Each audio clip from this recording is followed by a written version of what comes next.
everyone, I'm back with another WSArtclub catch-up. The fifth prompt was steampunk, and when I knew about the steampunk, I was very, I think quite a few people, because I don't do steampunk, never have done steampunk. The closest I got was during the Halloween series that I did, where I did grunge.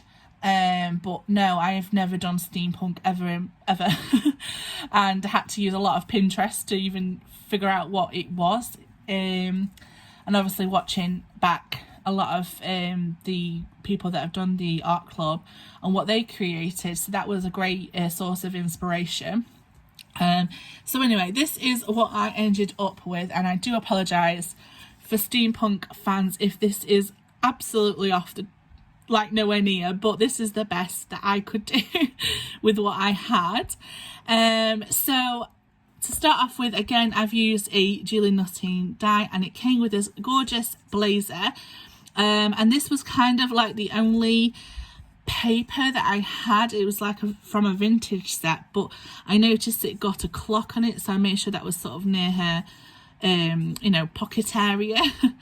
And I just like the colours, so I give her like this olive dress, and it went with the brown, and then this was from the same paper, and it was like the mechanics of this newfound car that they've just created, etc, etc. So yeah, so I just laid that up, and then here I actually created my own cogs by punching circles, and then like doing the whole when you make a snowflake as a fold it up into very small and then just cut pieces out. So that's how I created those cogs, and then I inked them with the Distress Oxide.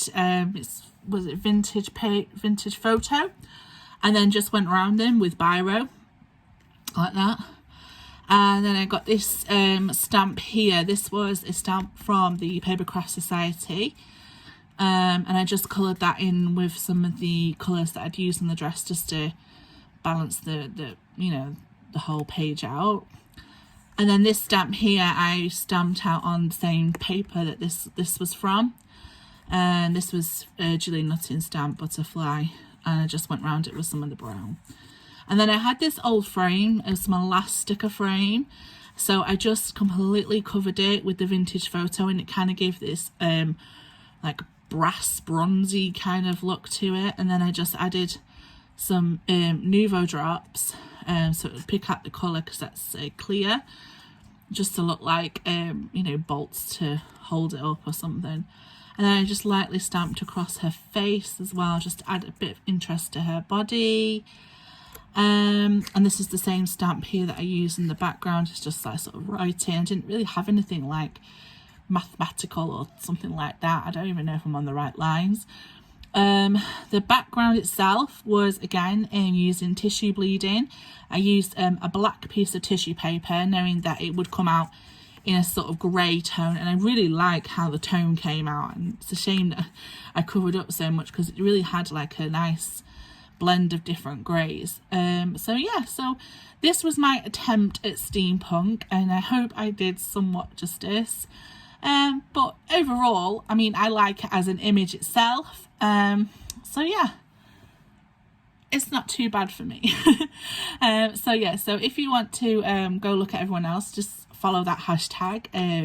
Like I said, they were absolutely inspirational, especially for this theme. So yeah, great. So thanks very much for watching. Please give me a like, comment and subscribe if you haven't done so. All right guys, bye.